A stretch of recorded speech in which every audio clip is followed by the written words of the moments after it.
bring you another mouse review. But before that, I am actually going to talk a little bit about kind of, why there's a little bit of a gap between content right now, and a few other things that, might pertain to something some of you maybe that subscribe to me might be interested in. Probably those who are just checking out a mouse review probably aren't, and I'm sorry for that. This will only take a minute. So I've kind of had like a little bit of a drought in, like content and like things that I want to like review.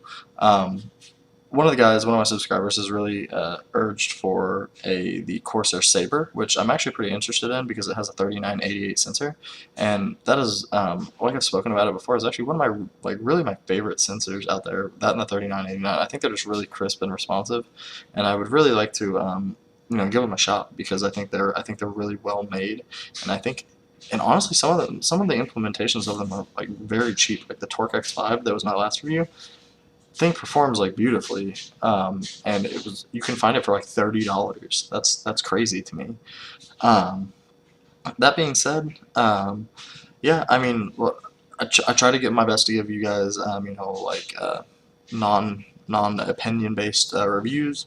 Just kind of give you a review of somebody that kind of has a small hand, and kind of give you my point of view on what I think would work best for the general masses, because I know everybody has a different grip style. No matter if you're claw, fingertip, palm, anything like that, everybody's is going to be slightly different. So I try and give you guys the best idea of what would work for anybody. If it doesn't work for me, I'm going to tell you it doesn't work for me. If I don't think it'll work for many people, I'm going to make sure and tell you that. That being said, let's hop right into it, because today this is a mouse that's not short on reviews by any means. I mean, it's one of the most popular gaming mice out there. But I thought I'd bring you another review on it. I think it does, and I had a kind of I don't want to call it an argument per se, on Reddit with a guy about Rocket Jump Ninja's reviews versus another guy, and the other guy does get slightly more technical than Rocket does, which is great. Good, fine. I love a little bit of technical myself, but that being said, I don't think that reviewer is very good at video games. That being said, Rocket Jump Ninja is very good at Quake, which I think brings an extra element to a certain review from a player that can play at like a pretty high level, which I can at Counter-Strike, not to brag or anything like that. I can play at a pretty somewhat high level in Counter-Strike.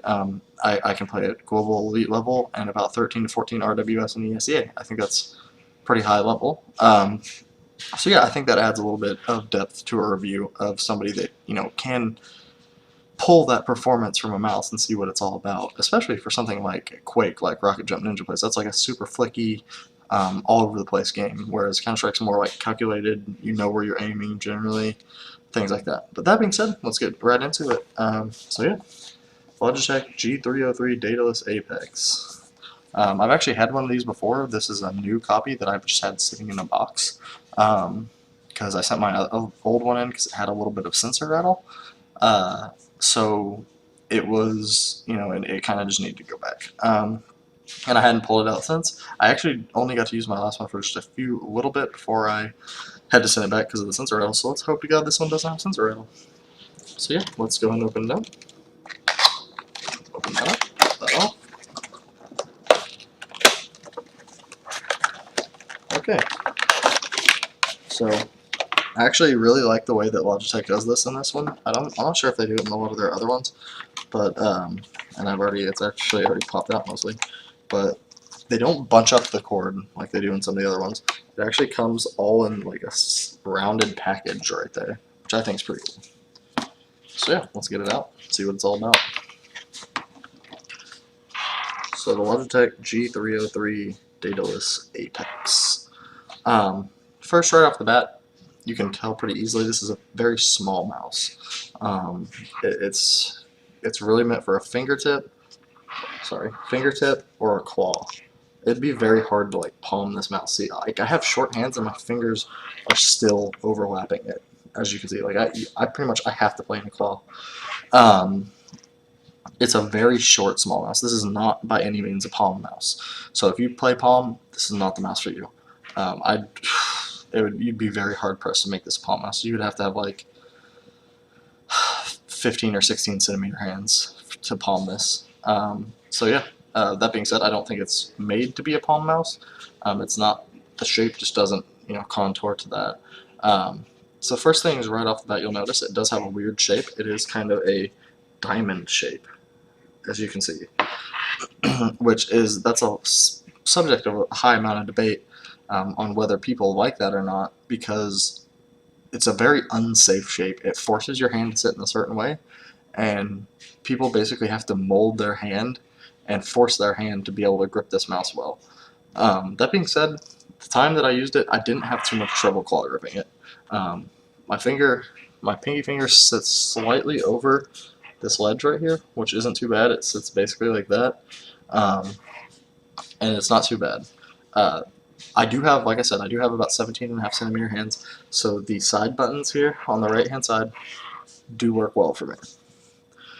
Okay, so let's get right into it though a little bit more. The first thing I want to check, because I'm actually interested in this too, is does this have any sensor rattle? So I'm going to sit here and shake it a little bit and see if I can tell if this one has any sensor rattle.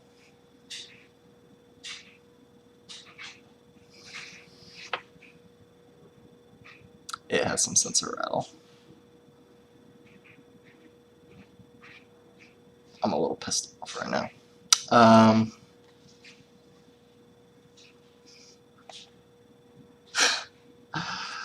Yeah, so, man, that's really annoying. That is a little disheartening. Yep, so Logitech still, after however, a year and a half or whatever this has been out, says not fixed the sensor rattle. Don't know why. You would think, I usually praise Logitech for being great with quality, but this thing has had and known to have had sensor rattle for like a year and a half, and this one is another one that has it. This is like I showed you, this came brand new out of the box. It has sensor rattle. Man, it's a little disheartening. I'm gonna have to do like a sensor and a jitter test later with it, but yeah, that's kind of annoying and a little disheartening already. I'm a little pissed at this review already. But yeah, I'll try to not be too subjective for the rest of it. But yeah, let's go on a little bit, talk about a few more things. Let's talk about the clicks on top, because this mouse is kind of known to have some of the best clicks in the business. It uses a springed Omron switch, so it feels a little bit different than anything else you've ever tried before. So let's see what it says. Yeah, that's very, very, very light. It's a very, very light click. Probably about the lightest, or maybe second to lightest I've ever touched. It'd be like right up there with like maybe like the Death Adder Chroma, which also has like super light clicks. It's not too light to the fact where I think you'll like be fat fingering it too much, but it's not. It's definitely like I said, it's just super lightweight.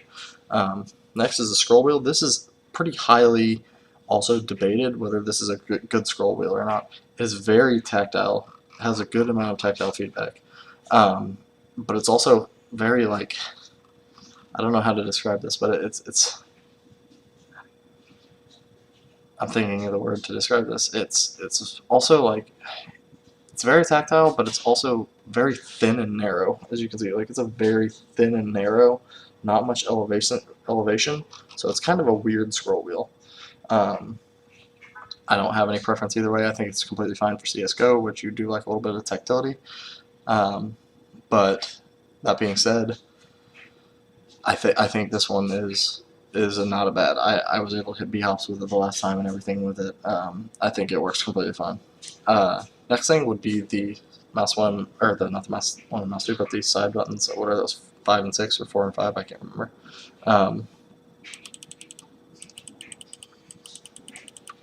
Both really good. The front one's very thin, but that doesn't really bother me.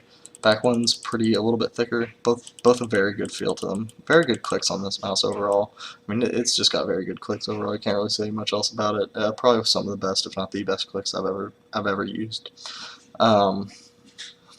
Next, we'll go to a little bit more. We're gonna go through the mouse feet. So the big problem with the G302 that they fixed with this is it had problems with these side mouse feet right here, and that it would actually rock because it didn't have very good stabilization from those mouse feet. So they did fix that. They are small, but the mouse does tend to glide well. It has a pretty decent sized ones in the front and the back for how big the base of this mouse is. So I think that's completely fine. I think it works fine. But yeah, overall, I find myself being okay with this shape because it fits my grip. That being said, this is one of the most controversial grips out there, and it's definitely not going to work for anybody. I would say it's almost a must to have medium to small hands. I would say I'm closer to the small side of hands. Definitely, actually, I'm going to say I have small hands. I have like right over 17 centimeter hands. That's pretty small. And even then, this is like a small mouse to me. So being warned, I know some people out there have said like, oh, I have like 20 centimeter hands and I grip it fine. I don't know how you do it because honestly, this mouse is tiny. But if you can make it work, this has one of the best sensors made in it in the 3366. Some of the best clicks out there, and a decent scroll wheel. There's not really much wrong with this mouse. It has good RGB lighting. I could deal with a little bit better maybe texture. Has like a kind of a slicked plastic on the sides. The sides is a very slicked plastic, and then the top is a little bit less slick, but it's still a very slicked plastic.